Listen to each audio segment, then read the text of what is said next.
We're back on Kirkwood and Dunn. Be sure to check out Tim and I's episode from yesterday if you're looking for talk on Indiana spring ball or the NFL draft. But today we're talking and recapping what was a wild little 500 with Jenna and Will. We'll get their take on a first-time winner in the women's race, as well as the major crash in lap 199.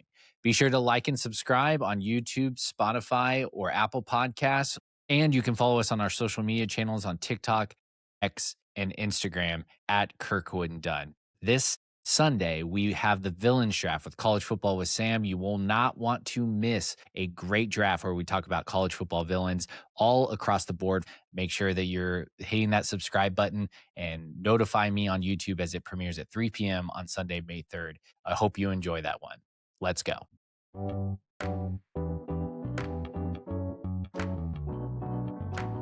Powered by Riverside.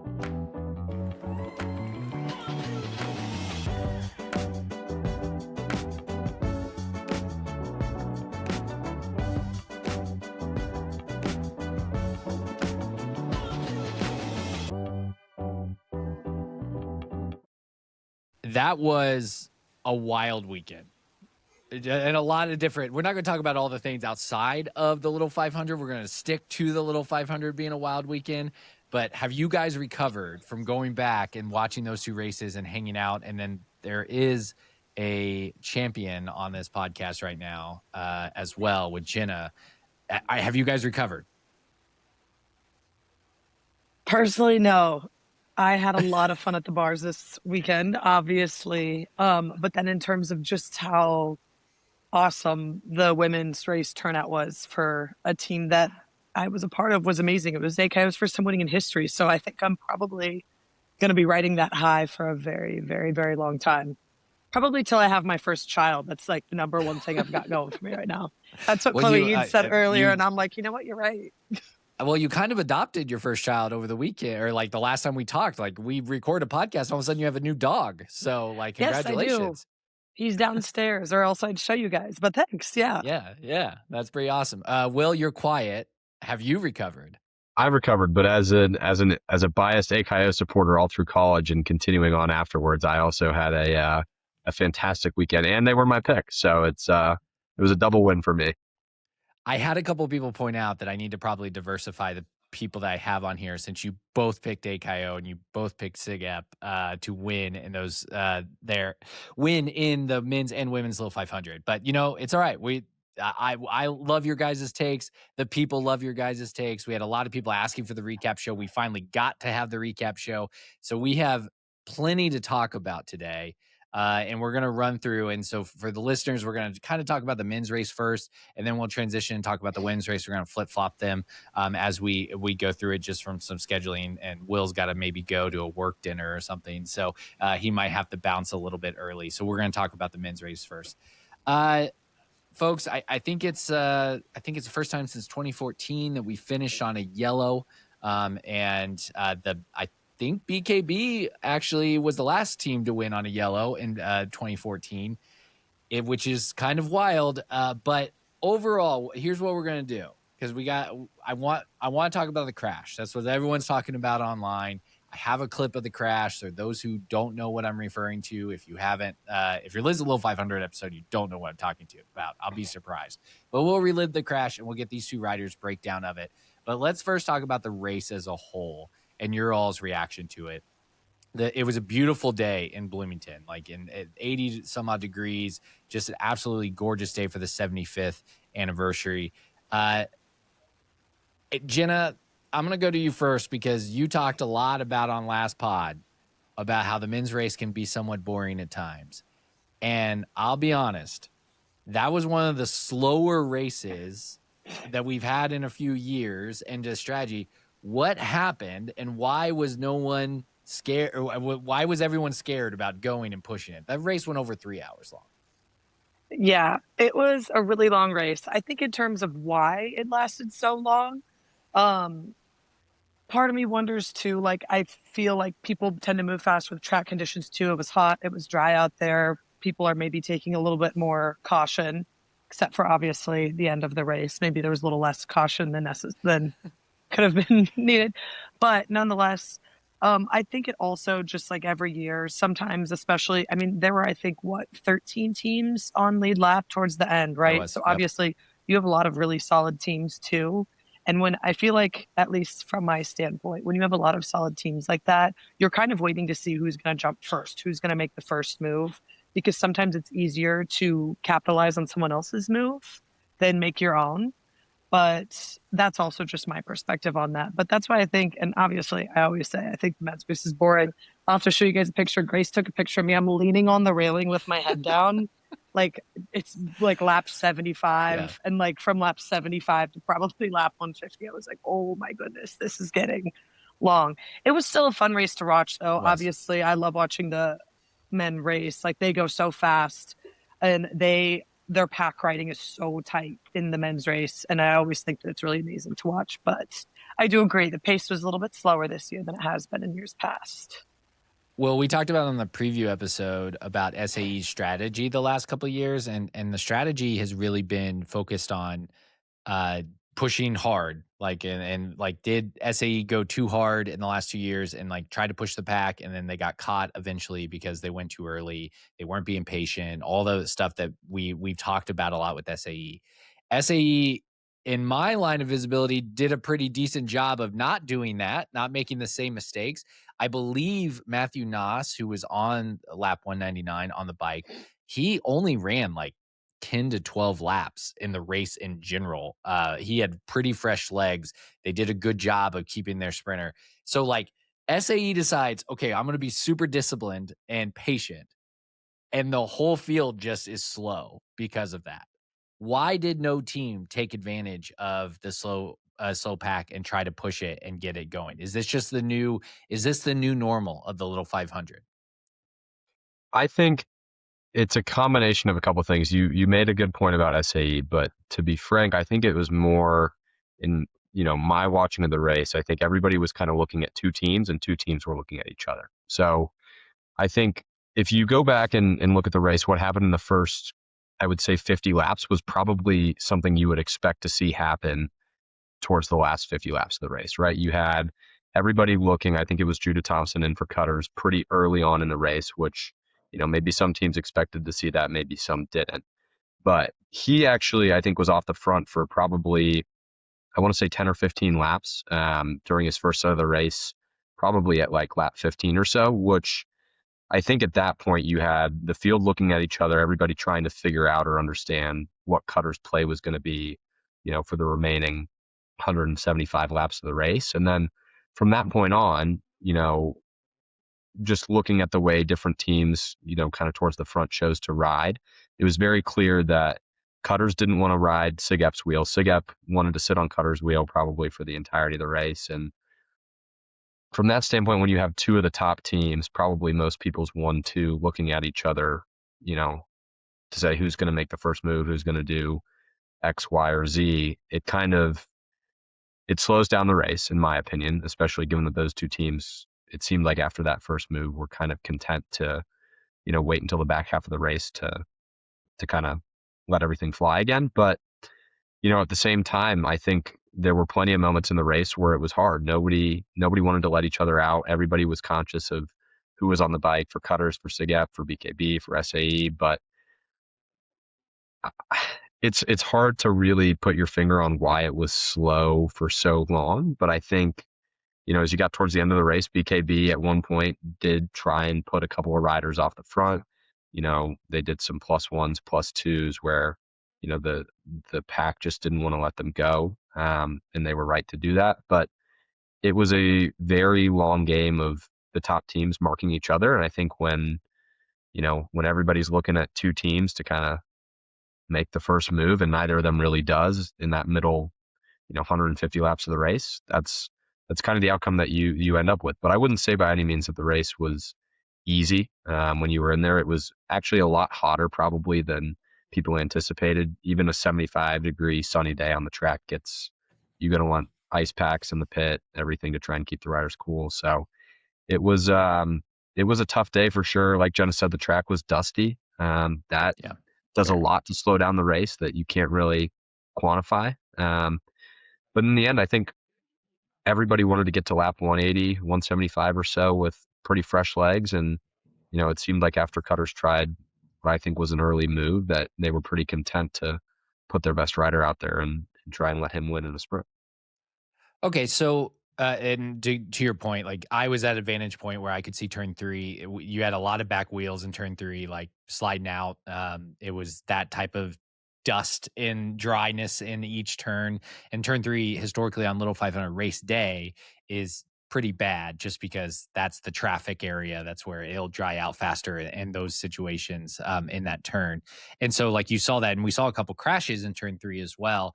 Overall, though, I would say until the final crash, it was a pretty uneventful day in terms of crashing. Like, there were some leaders and some contenders that were caught up in some mixes, but they were able to recover and get back because of the pace of the race.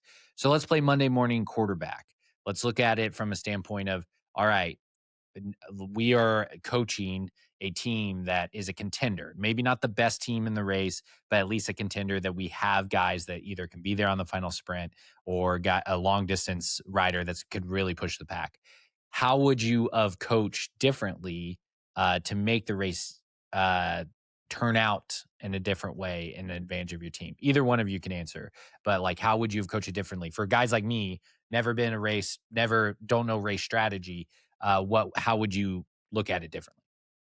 Yeah, it's a tough question because, there's, you throw out any hypothetical, you've got to be more specific, right? Like, how deep is this team? Are we, what's our strength? Do we have a sprinter that we're really confident in? But I think for an overall pretty well-rounded team, the one thing that you could say is there was probably a few opportunities if you were relatively unmarked. So say, I mean, you almost kind of saw this with Chi Alpha towards the end, right? Where they were able to sneak off the front a little bit, capitalizing on a lot of the top teams just kind of looking at each other when, a mid-pack team would go a little bit up the road.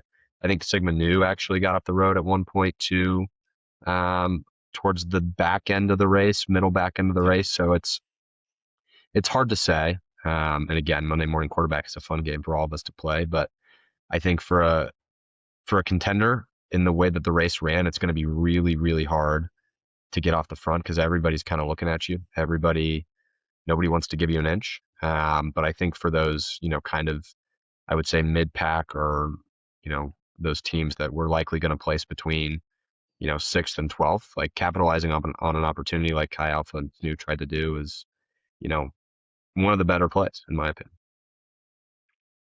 Jenna, any other team that you kind of saw that took advantage of a slower pack? Like you said, 13 teams were on the last lap.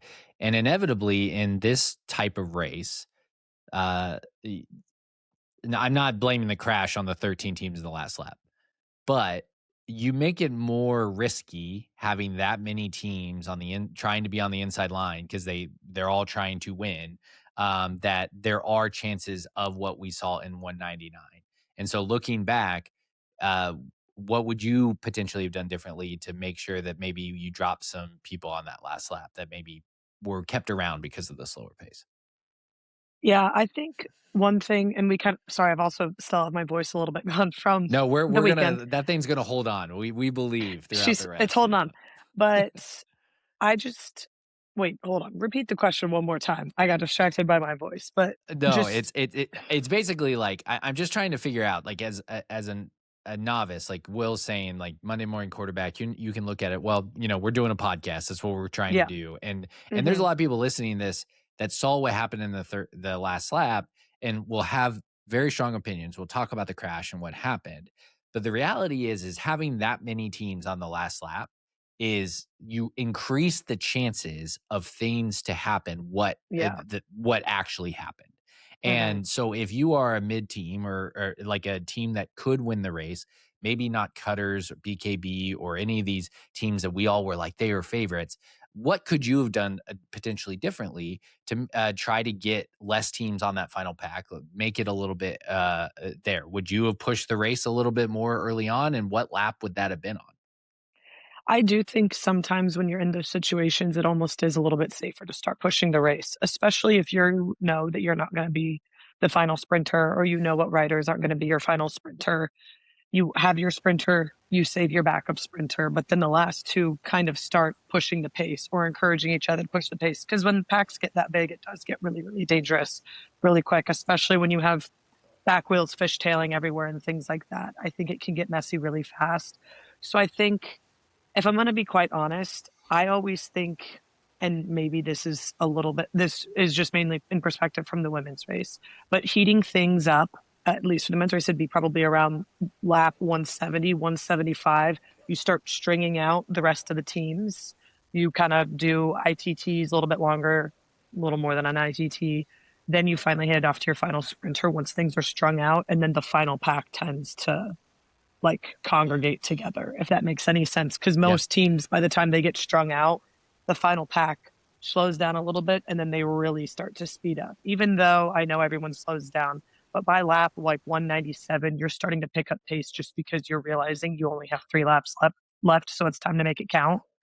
So I do think that speeding it up probably 20, 30 laps before to string out some teams, thin out the pack a little bit, to me at least, is a safer idea. Will, in your second to last race was really exciting, came down to a sprint with cutters, delts in SIGEP. And were you the only, was there a fourth team in there too? That I would have to go back and watch the tape. It's been a while, but those were the final the final 3 that went across the line. And I remember it pretty intentionally because it felt at like 197, 198, everyone was like going really slow. Like you guys were like gearing up to do this. And we kind of saw this in the women's race, and we'll watch a little bit of the clip of the final lap. But that is a interesting thing. And can you explain to like maybe a listener that's listening to this a little bit about teams that are not, why it's so important for teams that are not in the final lap to get out of the way and clear out, because you guys are gearing up for that final sprint, and it's important that that inside line's a little bit protected for you all to go for it. Yeah, it's a challenging thing, and something certainly as any team or rider is preparing for a sprint, you've got to be aware of. So thinking back to 2023, right, that was a really hard race. We were off the front for a really long time. Field chase back. It actually, Phi was there on the lead lap. They had unlapped themselves at one point. It was kind of chaotic, and nobody really knew, what teams were on which lap at one point, except if you were on the lead lap, you obviously knew. But really, the sprint is always going to go wider on the track than you think it is, right? There's going to be people, especially as you head into turn 3, trying to come around on the outside, people looking at, the inside line into turn 1. Everybody is looking for an inch or 2 inches anywhere on the track for those last 2 or 3 laps, right? To, slide their front wheel in, try and, create positioning. It's a really physical type of sprint. And when you have teams that are on, 2 laps back, 3 laps back, however many laps back, it becomes much more difficult. And you, at the front of the race, are trying to navigate not only the people that you're racing against for the win, but the people that are, 2 laps down, 3 laps down, that are trying to slot back in behind you and beat some of the people that are on their lap, which, frankly is unacceptable. And you can't ride like that. And that's, detrimental to the outcome of the race in many ways. But again, as you're preparing for a sprint, especially one that's been slow and you're going to jump really quick in those last 2 laps, you've got to be really heads up and have a really high level of awareness for what people are doing on the outside of the track. Because if you're looking to make a move, 2 or 3 lanes outside or jump really wide to try and, take a certain angle into a corner or a turn, you've got to make sure that the track is clear up there. And that's why for those lap teams, moving far to the outside of the track, almost in the exchange zone, is really where you should be towards the end of the race, as to not impede everybody that's racing for the win. All right, let's get to what happened. Let's see if this clip will play for us here. Guys, you haven't caught the team yet. Now, there is an exchange coming in for Phi Alpha, and a lot of the other teams have their best rider on the bike. See Judah moving to the front now. Phi Alpha making the exchange. Ryan Amade on the bike for Phi Alpha. 2 laps. Oh my God! There's everybody is down. Everybody has locked down with 2 laps to go. It looks like there's A great job by IU Sports Media to capture that from the media school. They do a wonderful job capturing the race. You can go rewatch this race, watch the final laps on the IUSF YouTube channel. That's where we got that video from. I kind of want to break this down in a couple ways. One, I don't even know the name of the rider that happened to, so that doesn't really matter. So I might refer to him as the Chi Alpha rider. Don't need to know names. Don't need to dox him on here. I mean, someone can go figure that out, but it's mainly just we're going to talk about what happened in that situation. I'm going to ask some really dumb questions to give you guys some a chance to educate me and educate audience who might have the same dumb questions. And so I'm going to start with that dumb question. Chi Alpha goes to exchange in 199. I think we saw that I think there's a pretty famous late exchange in 2019 with Phi that we saw in lap 199 where they just ran out of gas. As someone who is a novice at race strategy and really bad at math, which isn't a great combination, I look at that and saw Chi Alpha 2 laps before that, like just completely creating separation. And the reality is they had time to go in and exchange and come out of the exchange zone and almost get up to speed by the time that inevitably the crash happens. And so there's a lot of people that were around me watching the race. There's a lot of people that watching that clips going, why did they even try to exchange? Why did they not try to finish the race with the rider on it? I'm sure the obvious answer is he was running out of gas, but like, did he build enough space between him and Judah to win the race without exchanging and inevitably causing that crash? I think the context is probably about 2 minutes earlier in the clip that you showed, Trent. You have to really go back and see exactly how much of a gap that they had. It's in a situation like that, especially for a team like Chi Alpha that probably, didn't really expect to be off the front with, half a straightaway with 2 laps to go. It's hard to make a call on, what rider can do what and how long they can stay out. But at that point, you are essentially making a gamble that rider A on Chi Alpha, who's coming out of the race, has the gas left in the tank to outlast probably the top or the second best rider in the field for 2 more laps, as they've already begun closing the gap pretty substantially.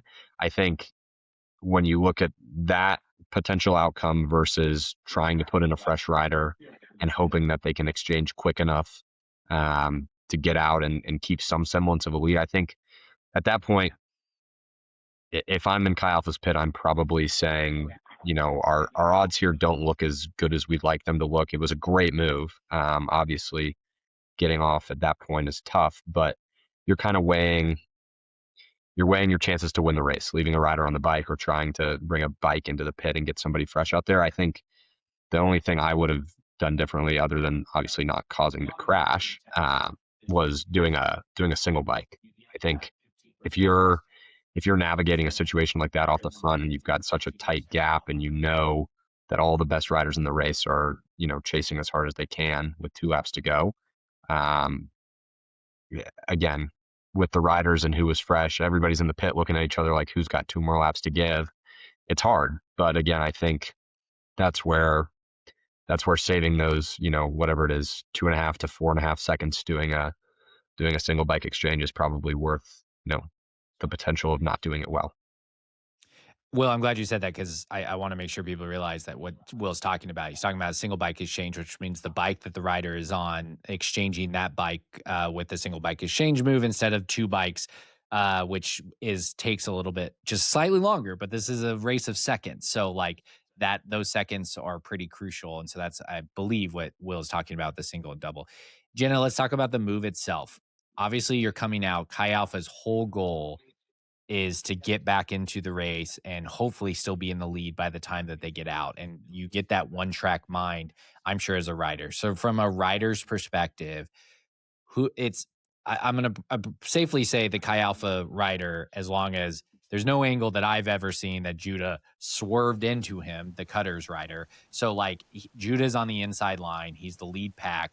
Like, what is the responsibility? What is the race etiquette of that type of situation when you're coming out of the pack and that dead and when everyone's sprinting? It's not like oh, we're just casually going along and talking to each other and we're gonna, hey, come on in, we'll let you in.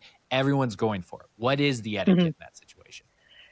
Well, I think the biggest etiquette in racing in general, you have to talk to each other. Like, regardless of if you are in a dead sprint, if like the biggest thing with safety is talking. So when you see someone coming in, well, everyone's head should be on a swivel. You should be looking side to side, even if you're on the inside lane, even if you're in the final sprint. It doesn't matter because there still might be someone who's not looking and can easily hit you. Same with coming in. You need to be like, as you're coming in, you should be looking behind you, looking to the side, making sure that you can see it. I know it's a dead sprint, but that's the only way to keep yourself and other riders safe. That being said, talking is the number one thing, because even if you can't see someone, you can always hear them on the track if you're screaming loud enough. So I think obviously calling inside, people coming in, things like that, calling your wheel, those kind of things, even if you're in a sprint, are super duper important in order to keep yourself and all the other riders safe. And so I think there was probably a lack of that just in the heat of the moment in that final sprint, which is probably partially the cause of the crash because nobody was paying attention. Nobody's looking. I would assume, obviously I couldn't hear, but that nobody's talking either. And unfortunately that just led to a big crash. It happens whenever people don't talk. And I was on I left you guys, sorry. I was on the safety committee. So we really emphasize that, obviously, whenever we're training riders. So it's super important. Yeah, well, it's one of those things that, like, I think about in the heat of competition. Like, there's a difference between, like I said, having the conversation at lap 160, and versus lap 199 when, I'm sure Judah is so focused on, I think it was Sig Ep on their back wheel, like just right there, going as hard as he can, that you almost as a competitor black out in those moments, I'm sure. And Chi Alpha is the same way. And so this is partly what we were talking about earlier, which is there were so many things happening because there were so many teams that were in position to get there. I don't know if that's the first time you've watched it on video or you've broken down what happened. There's a lot of talk on who would have actually had a shot to win the race if there wouldn't have been a crash. Have you made that assessment yourself of like who had a shot? Because it's I have to point out the person that won ITTs was in the lead at that moment, right? And so theoretically the fastest sprinter in the race was in the lead. Was it Cutter's race to lose, or did you feel like how many teams actually had a shot before the crash?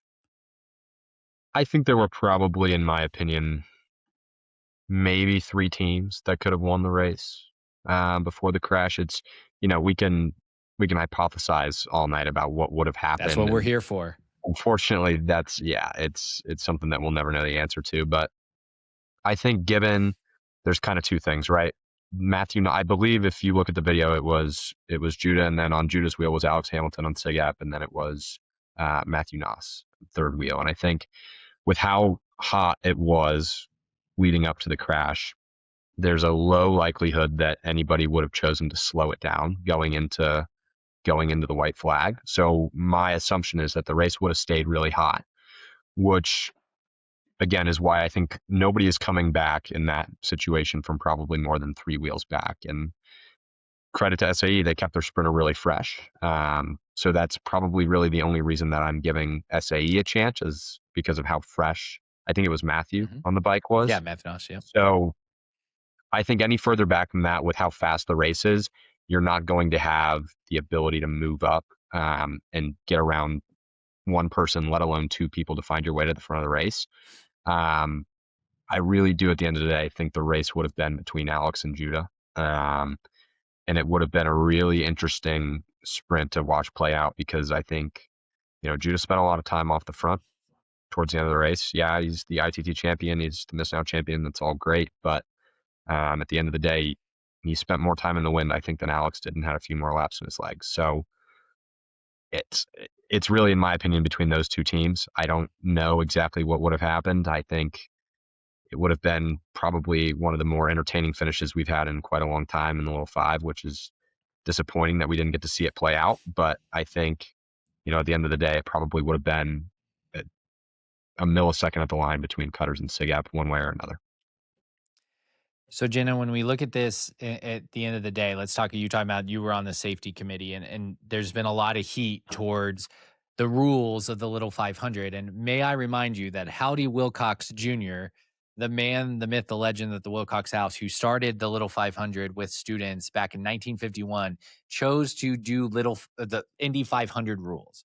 And Indy 500 rules says that you can finish a race on a yellow flag. NASCAR changed their rules a while back ago that they will actually do an overtime and all that fun stuff that goes into it. But IndyCar, which is what we base our lovely tradition and race off of, says a yellow flag. And there's been a lot of criticism of the chief steward. He had to come out and address an appeal. He had to come all about when a yellow flag is called and all this type of stuff. And I said it on Twitter earlier this week. You can follow me at ST McGee. But one of the things that I want to emphasize is that the chief steward and the race and for the safety of the riders, I learned very quickly when I was the director of the IU Student Foundation, they don't want to call yellows. They definitely don't want to call reds. Because if you've got a bunch of people on the bike going as fast as they can, and all of a sudden you have to throw up a caution and make them slow down in a quick succession, that is actually more dangerous a lot of times than trying to clear the track and make sure that people are gone. So if you are the chief steward and you are sitting there and you see a crash under your tower of it happening, you have to, in that time frame of seeing a crash, assess the situation and make sure, like, where's the crash, who's involved, all that fun stuff. You have to then go, can your safety people, you have to make a judgment, can your safety people clear the track so that we can keep going? And then when you're deciding, okay, we are going to go yellow, you have to communicate that and then figure out as fast as you can the order at which people are. Those are four things that it took me probably longer to explain than what it took him to assess in that situation. But the reality is that's a lot of time between Chi Alpha colliding with Judah to actually getting a visual on the yellow flag, which is when it actually is cemented in place. So when you think about the whole situation and the criticism that the chief steward and the rules are, what has been your reaction on how the chief steward handled that and how it ended to where it's very obviously BKB passes Bears? You can see that in the visual. So does Shizano between that time. What has been your reaction to that? I definitely think in terms of actually calling a yellow, it was definitely necessary. There were so many guys that went down on the track that it would have been unsafe to keep going at the rate at which riders were biking. I do agree with your point that sometimes calling a yellow can almost be unsafe, because if you're going fast enough and you immediately have to slow down, it's extremely dangerous to hit your brakes on the track. You don't brake on the track. So I do get what you mean.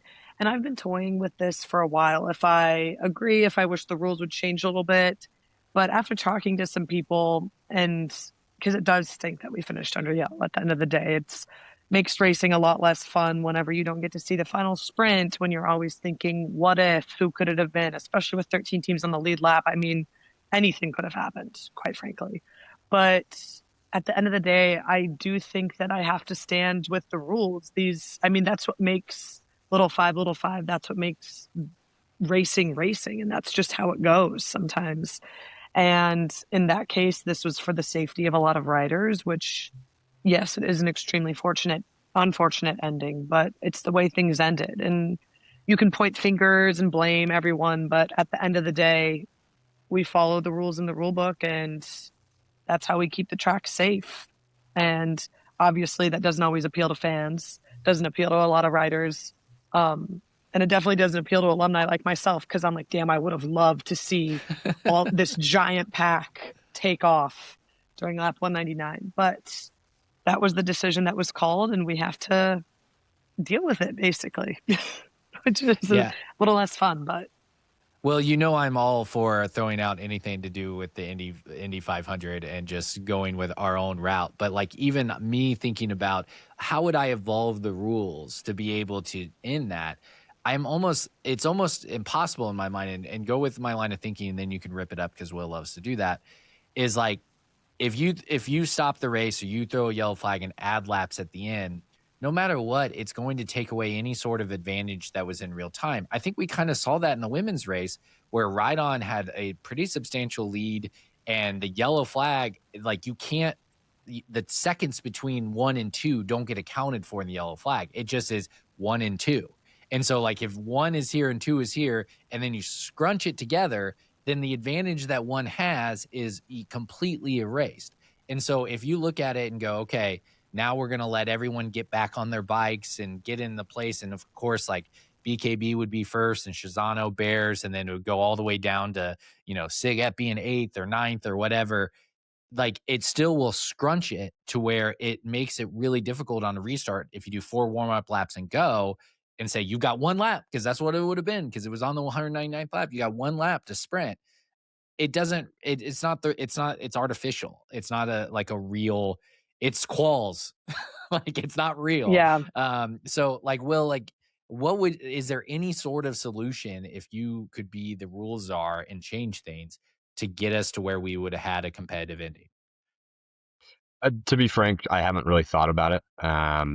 It's like Jenna that's said, not as fun.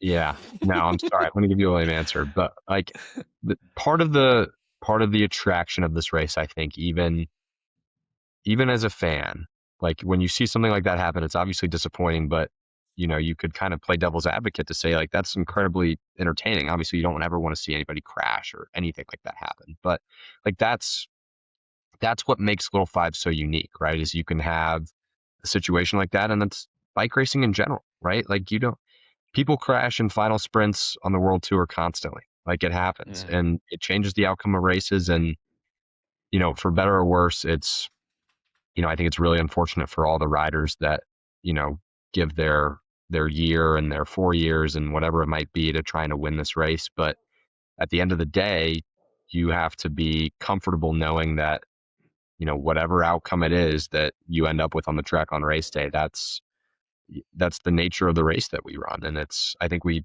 talked about this constantly at the Wilcox house is, play stupid games, you win stupid prizes. And unfortunately, there was a stupid prize handed out on Saturday, but that's sometimes just the way that things shake out. And you have to be able to live with that, in my opinion. And I'll say this, I know BKB got booed and, there's a lot of criticism for it. I'll say it on behalf of BKB. They're not saying this. I know Wiley had a great interview where he was pretty humble about how it kind of all came about, and and recognizing that the situation played in their favor. I'm not apologizing if I'm BKB. Like the banners fly forever through back to back to back. Like they were in it was luck on some level, right? You just listed a lot of teams that were there, and BKB was a little bit farther behind, which allowed them to survive the crash and ended up doing that. And Paul did a great job, as any of you all would, as experienced riders. It does take experience to go, there's a crash and we're still racing.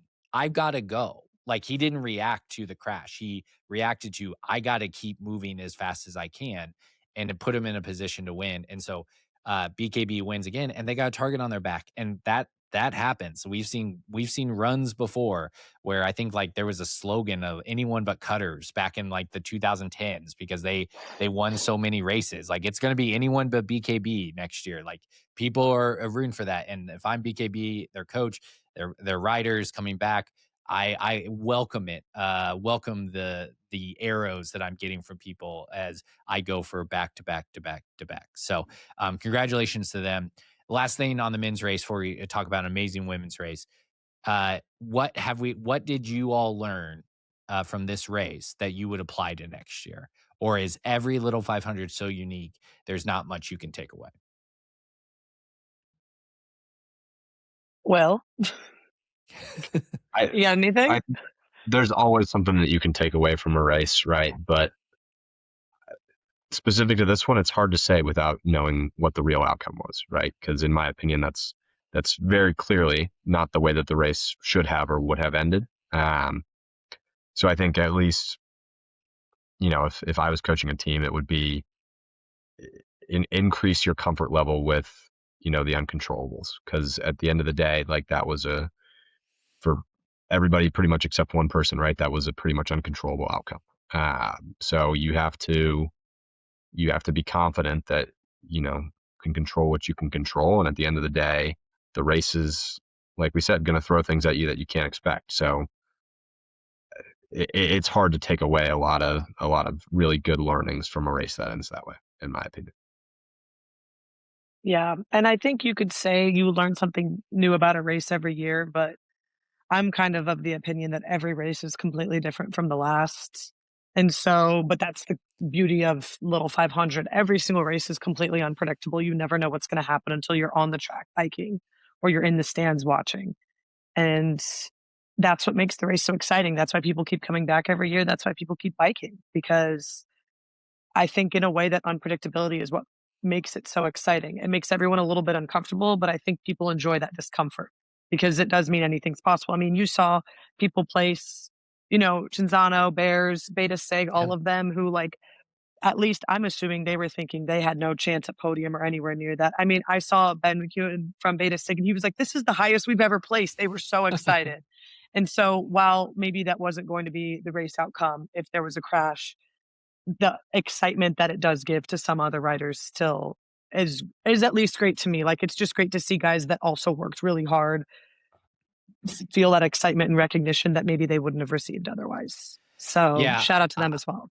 for sure. And I said it to BKB's rider's face on Saturday after the race. I was like, it's like, don't apologize or anything, but man, if that crash would have happened and like Shizano would have won or Bears would have won, like we would be talking about that this is the Little 500, that there's this major crash and this little team who was in the race for a really long time ends up winning because they took advantage of it. Obviously, with the evil empire, quote unquote, if you're listening on audio, of winning multiple years in a row, wins because of that. It is something that people get more upset about than if it's a team like Bears or Shizano. But they were so excited. It was so very cool to see. All right. Predictions that we did this year, just real quick.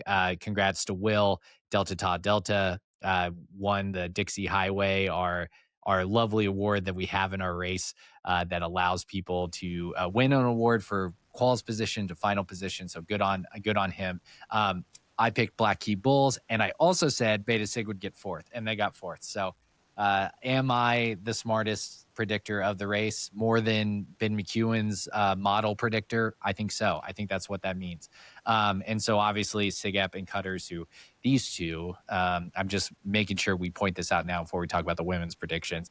These two predicted were wrong, and how dare they get those wrong. So let's move on to talk about the women's race. Will might have to jump off here, as I said earlier in the show, but he'll stick around and we'll try to get his take on the women's race before we get there. Obviously, we're going to get to the very emotional moment. I even have the last lap clip so we can just watch Jenna's reaction to watching the last lap once again as AKO wins the race. But it was a weird race because of the weather. We saw the start time pushed up by 15 minutes. Guys, how does weather, talk about the start time being pushed up by 15 minutes and the pause in the middle of the race? As former riders, how much does that mentally disrupt your preparation and your mentality for the whole race? And Will, why don't you go first?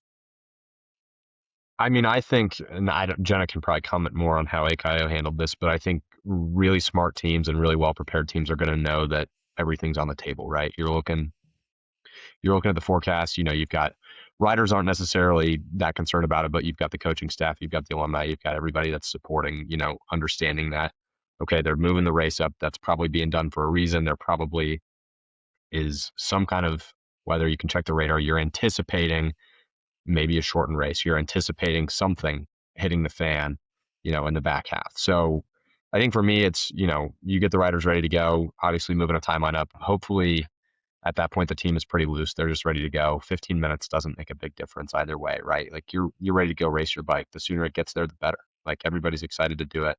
I think at that point, if you're a rider, you just need to know the rule book really well, know the potential for the red flag to come out, know what that could mean, know that, we have an official race on lap 51 or whenever it's completed. So understanding that and where you want to be positioned going into lap 50, it's all these little things that, like, really being a student of the game, I think that's where really good teams differentiate from really great teams. And it was clear that AKO had a plan. They were ready to go when the race came back on after the red flag. And, that's weather is going to be the weather. Everybody's got to deal with it the same, but it's really about how well you can anticipate it and then what you're going to do to be proactive and figure out a winning strategy, whether it's a 51 lap race or a 100 lap race.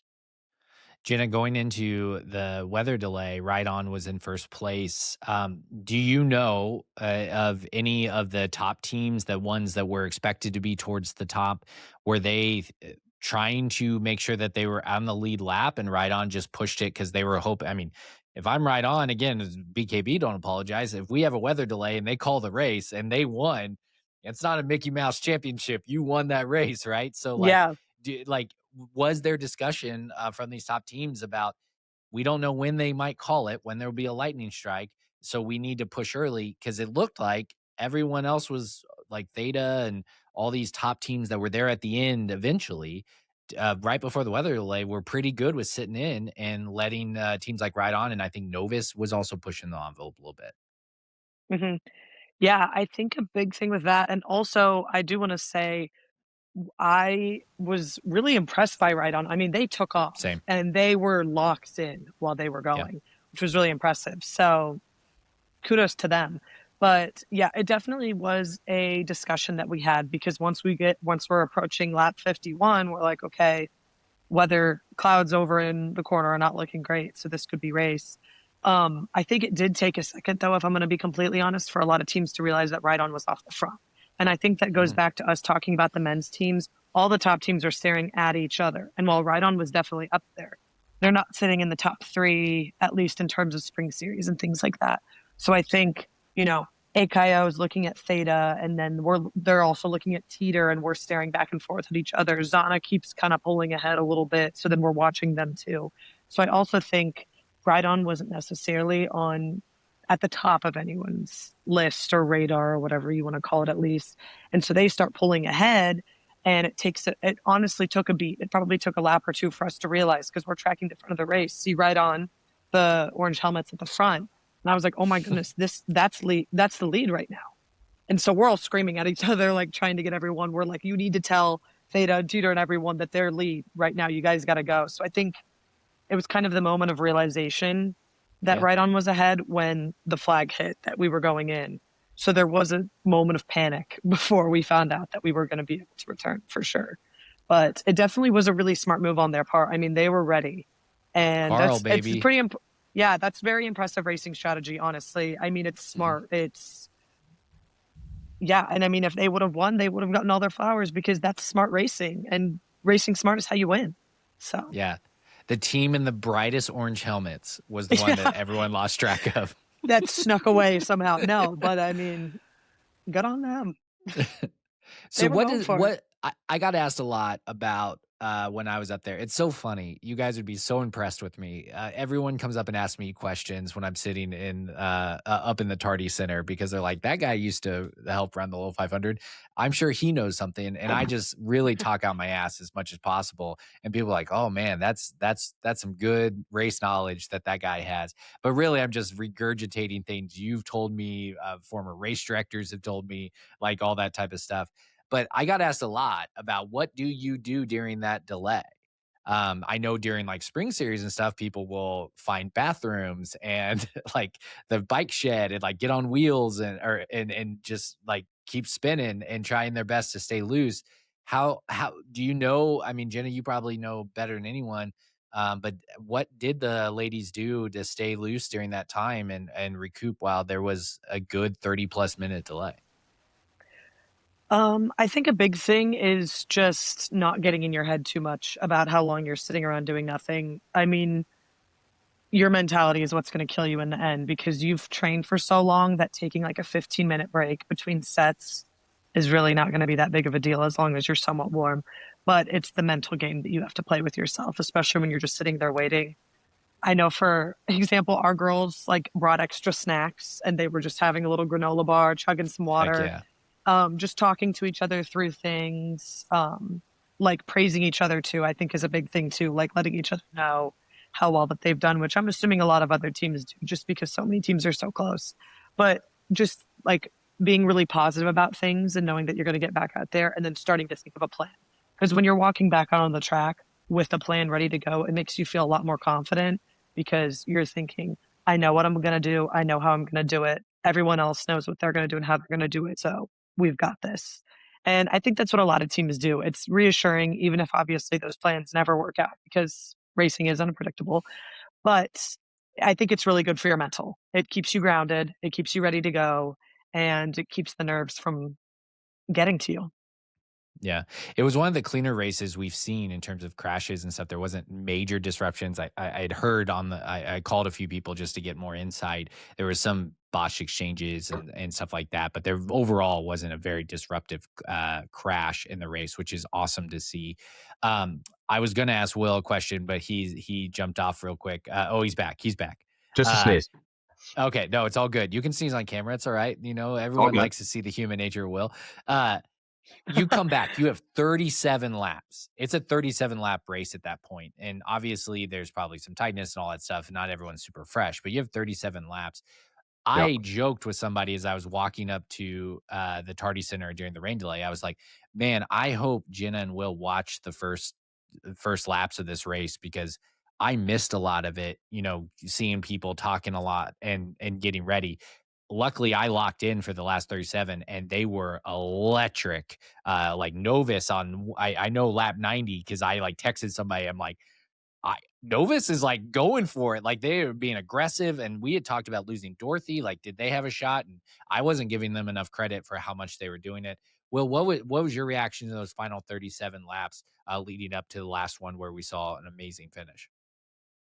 I think it was great bike racing at the end of the day. And I unfortunately did not catch all of it. I caught the last, I think, 15 or so laps, but it's what you come to expect, right? From a really exciting women's race. You've got teams going off the front. You've got, exactly like Jenna said, probably a team that everybody isn't looking at quite as substantially as some of the others, you know, trying their hand at making a move, which is the smartest way for a team like that to win the race. I think everybody came back having an understanding of the way the race was going. They kind of figured out what the strategy was going to look like in those last 37. Everybody had a plan, right? So it was fun to see what everybody's plan was after everything kind of realigned after, you know, for those last 37. But I think it's like Jenna said, you almost get, it's like the Super Bowl, right? Where you've got an extended halftime and you always see, you know, everybody talks about the adjustments coming out of halftime at the Super Bowl. It was almost similar to that, right? Because you have the opportunity after seeing the way the first half of the race played out to kind of anticipate how some of your competitors are going to look to close the race. And then being able to capitalize on the, you know, I think it was 45 minutes to an hour that you had to completely rethink your strategy if you really wanted to, because at that point, you know, most of the riders are able to freshen up pretty well. Like that's kind of the advantage you have there, is capitalizing on the additional time and seeing what everybody's chosen to do in the first half of the race. Trent, dumb rules idea that I walked away from the women's race convincing myself that we needed a halftime in the little 500 and just get them like, let's do 75 laps and then take a 30-minute break and then just be like, okay, go, you know, because it was that exciting at the end there. Okay, Jenna, this is no pressure on you. This is like, you know, when the wedding dress reveal and everyone's looking at the guy and if he's going to cry or not. This is how it's going to feel like if you're on camera for this. And this is why you should watch on YouTube and Spotify to get Jenna's reaction, as this is the final lap. If you're hearing this on audio, this is the final lap of the women's race. Yellow for Theta. The white flag is out. It's AKO across the finish line first. We've got one lap to go. Libby Lewis, second in ITTs this year. First a year ago, she's leading the pack, followed closely behind by Bailey Capella. Can Lewis get redemption for a year ago? It was Capella that beat Lewis in a sprint last year. Can Bailey Capella catch her? It's Libby Lewis out front entering turn 3.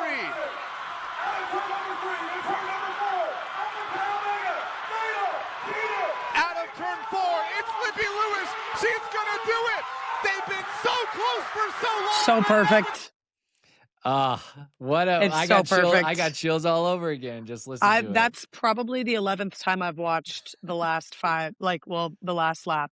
And yeah, no, full body chills every single time. It's amazing. that was a great call. Again, IU Sports Media. Thank you for that. Like, it was a great call at the end, and obviously it encaptures. I mean, I saw you after the race, and I saw the riders on AKIO that I know, and it's just years of frustration of being so close and having a really good team. And I said to Claire, who was on your team, who graduated with you, I said, the fact that they lost so many talented riders over the last 2 years. Jenna was an ITT champion, and and Claire graduated, and then of course there's Grace and Chloe that graduated last year, and the fact that they lost really good, strong riders, and then this is the year that they win it. Is just it's a testament to the AKIO program that's been developed over the last few years and getting the place. So I want to give you a moment to talk about the win and get your reaction to it before I share some fun stats with you. My reaction? Yeah. Well, first off, I did want to apologize for yelling at you after I leapt over the fence and saying, because I also just saying I had the top 3 exactly correct for everybody watching. But when AKIO crossed the finish line and I see Trent, I'm screaming at him, I effing told you so. I told you this was going to happen. Because, yeah, but I mean, it was like genuine. I cannot put the feeling into words. I mean, being part of the program all throughout my college career, having great connections with our alumni who worked their butts off in years past to make things even better for us. We worked our butts off, especially because I was a post-COVID team. So we had to completely put the team back together from scratch, which was extremely hard to do because we were 3 inexperienced sophomores. Like, we had no idea what to do. But yeah, seeing it all come together in the end, those girls have been working so hard. Watching Libby cross the finish line, throw her hands out, and then cover her mouth immediately because like she's in awe about what they've just done. It was so perfect.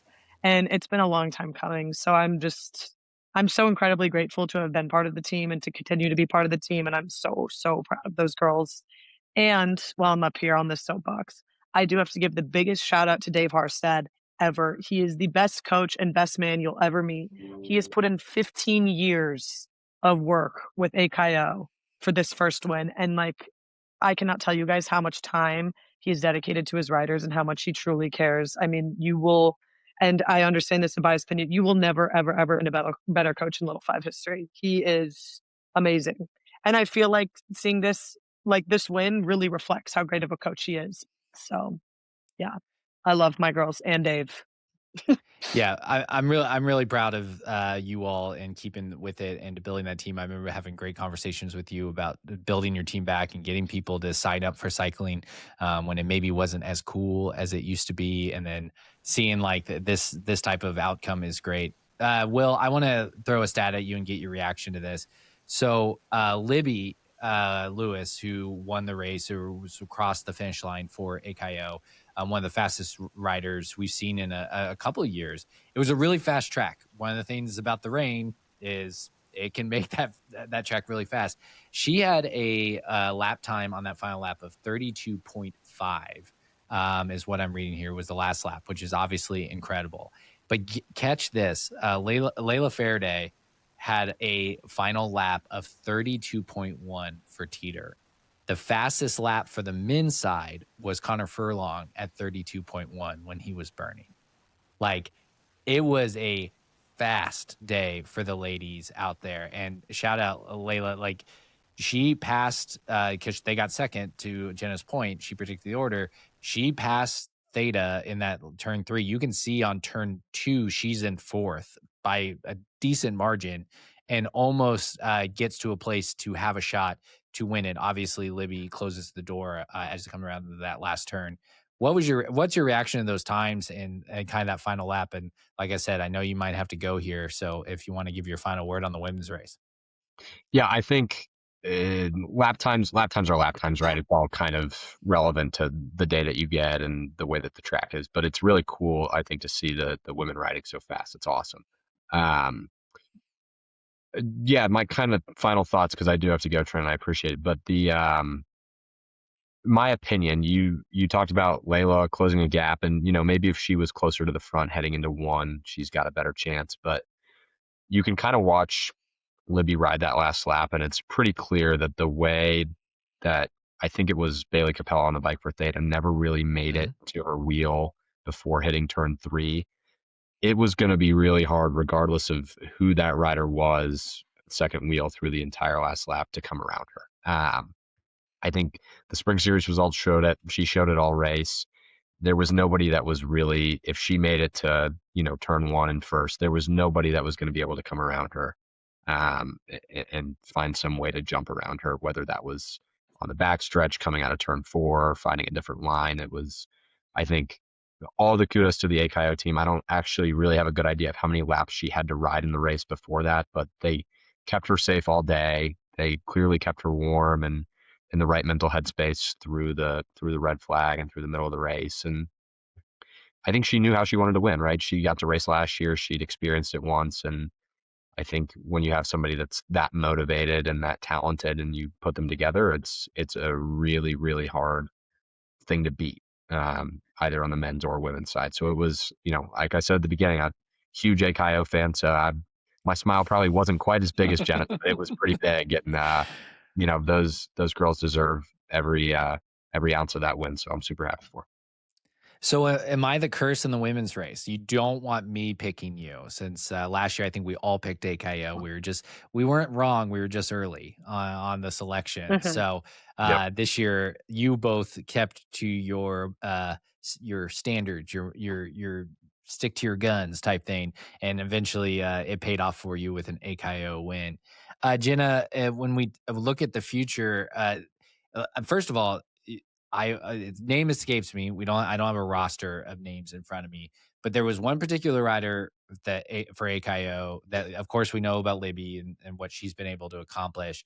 I'm sure we'll give a shout out to all 4, but there was one that was particularly crucial right before Libby got on the bike of keeping AKO at the top. If you want to give her a shout out and you say her name, sorry, again, it's not right in front of me, and name individually. It's okay. That's my girl, MC Swanson. She's a beast. Yeah. She is so awesome too, because I will say, in terms of burning, like, I have never seen a girl turn on the freaking gas like that for a burn. I mean, she was ready to roll. And I think just because she was so young whenever I was first, she was not even, when I was a senior, she wasn't even a freshman yet. So whenever I was coming back to help Dave coach, she was a freshman. And she was a completely different rider. So whenever I came to watch her race, this was also her first race. This was her and Emma Nelson's first Little 500 race. Awesome. And they raced like they have been racing for years. And so I'm so beyond proud of them both.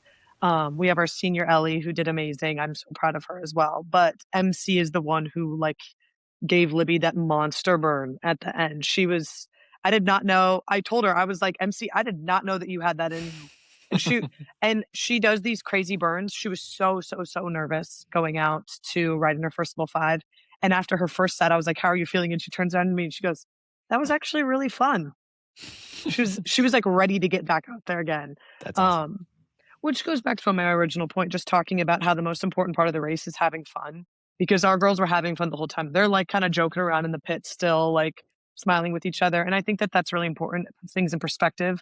And then obviously when you win, it just goes to show that when you do your best when you're enjoying yourself instead of being stressed in that case. So I was really, really proud of all 4 of them for just really keeping a good headspace, staying positive with each other, still kind of being funny, joking around the pit, talking to each other. I think that's really important. It creates an important kinship with one another, and it helped them get to the podium like that. So I'm really proud of them.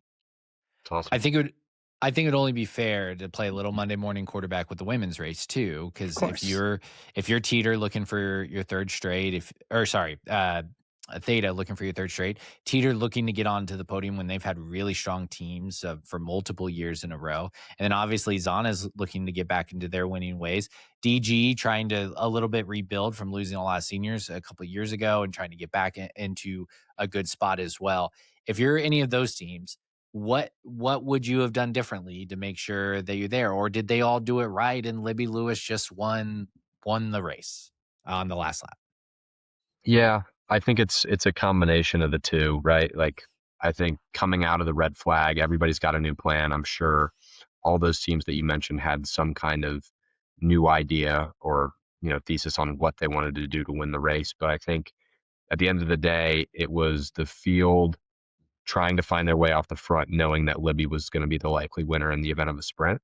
So I think, if I'm those teams, it's hard because everybody's looking at you. AKO doesn't want to let you get an inch because they know they've got an ace up their sleeve if something comes to a sprint. So it's hard to play Monday morning quarterback on this one because I think everybody raced to the best of their ability. It would have been very interesting, I think, to see how much further RideOn was given leash for that move. And if that had kept going, it probably would have sparked a couple more counters from some of those teams that you mentioned, like Theta, like Teeter. But again, it's difficult to tell. I think at the end of the day, though, everybody coming into a sprint knew that if Libby was there in the last 5 laps with the rest of the pack, it was going to be, really hard to beat her in that case. So I'm going to have to leave you guys with that. I apologize. I've got to go.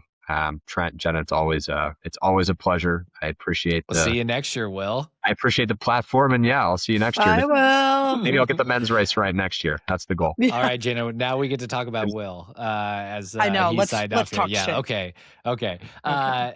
So let's talk real quick, wrapping this up, kind of talking about the women's race. I want to give.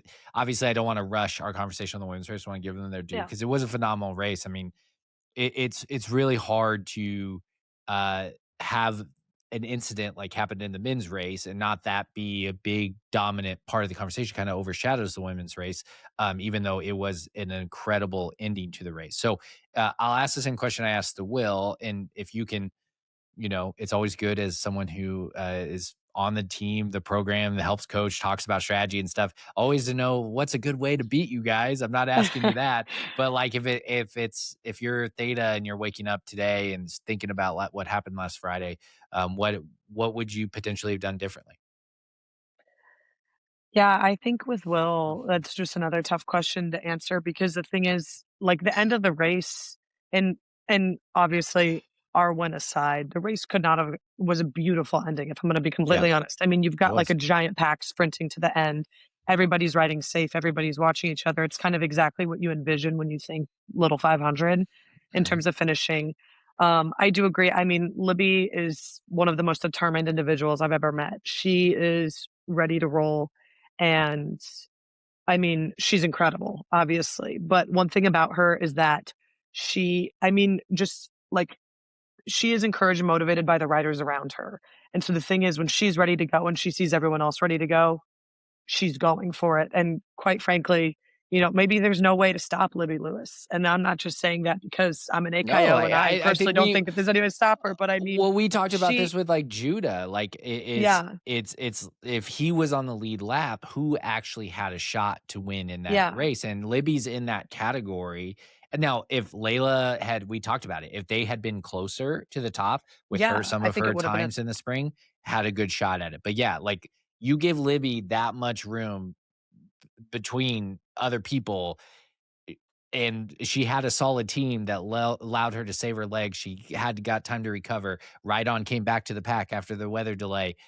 It's set up for one of the best riders to win the race when they're off the front.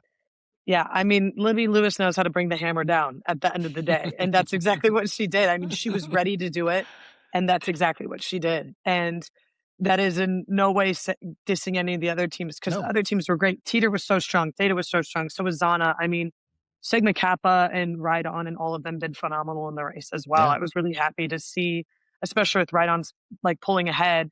Part of me was thinking, they have a great strategy right now. I honestly would have hated to see them like drop really far back in the race just because they were working hard. They were clearly strategizing very well. So it was just, I was really happy to see some of those teams like obviously still pull ahead too. And I think all of those teams did absolutely amazing. I think it just boils down to when you have the best sprinter in the field set up to sprint on a really fast track in a pack where she's at the front.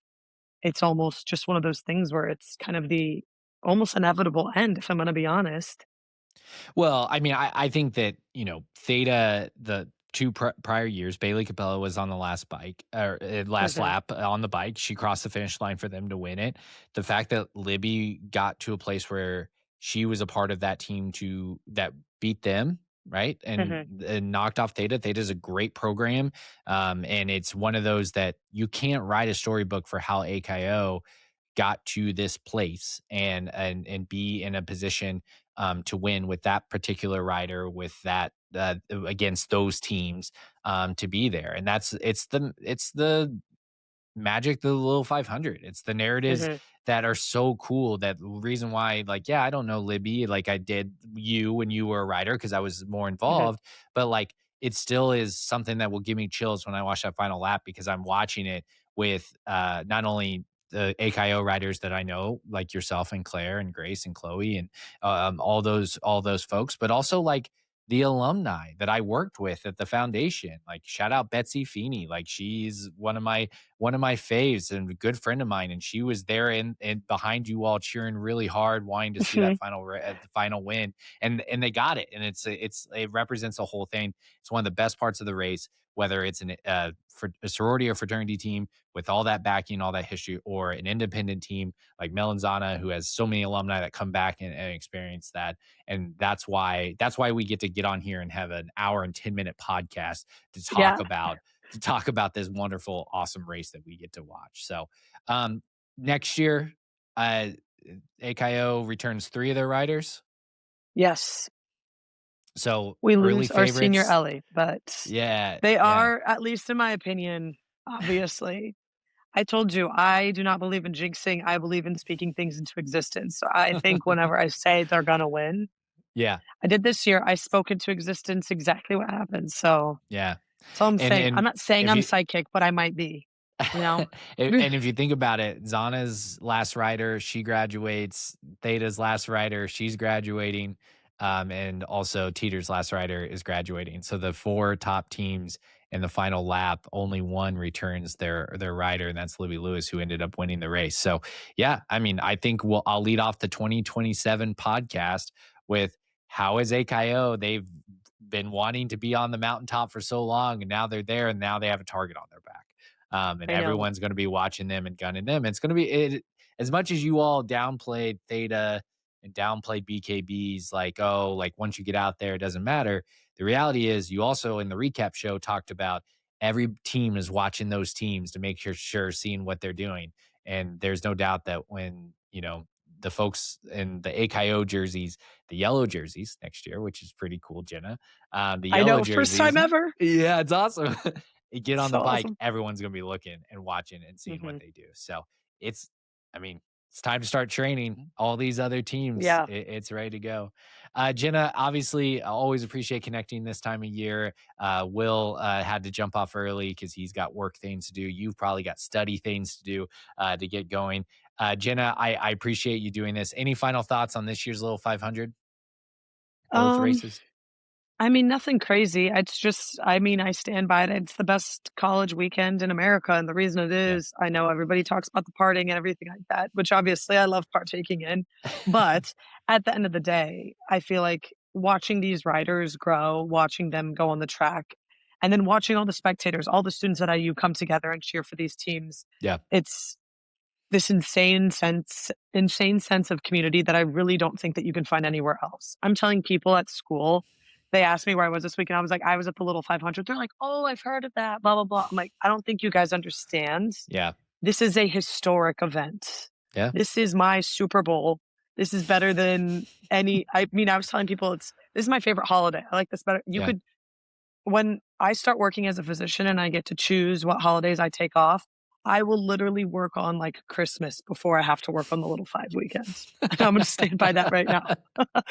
So yeah, long story short, shout out to all the riders, to all the coaches, to all the students that have made this happen. Yeah. I mean, it was an amazing weekend, and I'm really excited to do it again next year. Yeah, and there was a lot of discussion about stuff that happened outside the race, and obviously that's not what we're going to talk about on the podcast, but one of the things that reminded me through seeing all the stuff outside the race was people need to remember what this weekend is about, and it's actually about the event that happens there, and it is a really cool race, and we need to focus as much as possible on that cool aspect that happens, which is 100 laps on Friday night and 200 laps on Saturday, and the hard work those riders put into it. And we got to see that manifest out at the race and had really good races, regardless of all the other stuff that happened around the weekend. Okay, so I also think, oh wait, may I add? Because I also think it's important to talk about the philanthropy behind the race as well, which is a really important thing that I think whenever people go, Obviously, a lot of things happen, but I do think that it's important to note that like this whole event is for charity. It's for other students that need it. And I just think that that Yep. is really important. And I feel like sometimes that might get lost in translation with the parties and other things that happen. But at the Yep. end of the day, this is all about IU students doing things for other IU students, which I think is a really awesome thing. So Yeah, I so also the just students wanted to helping emphasize that as well. the students Yeah. helping students patches on jerseys and stuff like that are just a cool Mhm. touch that it just is like a reminder as you watch all the cool footage that we got to see, the pictures that we got to see. Seeing those patches it's pretty awesome. And as I said on the first podcast, which was sponsored by Students Helping Students, which that campaign is done, and they'll probably have some results out here soon on their social media of how that turned out. One of the coolest parts is that Jenna and Will were part of the original Writers Council and steering committee that helped get that organized and get going. And we've seen the fruition of it. And you're right. It's focusing on that is there. It's just a special weekend all around. And I took it number one in the traditions draft because I think it is the best tradition at Oh, IU. 100%. Yeah, regardless of if you're in Greek life or not. I know that's the debate. Everyone jumps in. It's like, I wasn't in Greek life, so I didn't like it as much. And I'm like, then you're just not paying attention to what is the actual race, which is Yeah, so really, many really cool. independent teams win. So I'm They like, do. what? They do. Yeah. Yeah. So it's got a reputation. If you are willing to try something despite a reputation, you should try this because this is something that if you get into what is actually happening, that's why we do these podcasts. It can be really, really cool. So for those that are listening, Kirkwood and Dunn listeners, those that are new, we'd love for you to follow us, like and subscribe on YouTube and Spotify and Apple Podcasts. It really does help out our channel a lot. We do talk about Indiana sports all year round. We're going into the off season, so it's going to get a little probably crazier as we get in the off season, just random stuff we get to talk about. Tim, my fellow co-host, and I did a podcast yesterday. You can find that on the channel about spring practice and the NFL draft, as well as some other topics. And then Sunday, College Football with Sam, who's a content creator in college football spaces, along with Alex Keyser and Ben Buer, come on and do an NFL draft. And we look at the villains of college football and draft who are the most notorious villains in college football history. We should do that for Little 500, by the way. Draft the most notorious villains in Little 500 history. I would be down to do that. Yeah, we got to bring Jenna on for that one. Maybe we will do a Little 500 draft at some point, and that would be a good time. But for Jenna and Will, I appreciate them having us on. They're not big influencers on social media, so there's no use to piping their channels. I mean, I sent Jenna so many tags. She didn't share a story of any of our clips over the week. It's fine. It's fine. It's fine. You know, it's all good. It's all good. But Jenna, thanks again. And hey, we'll see you next year. Happy to be here. Thanks, Trent.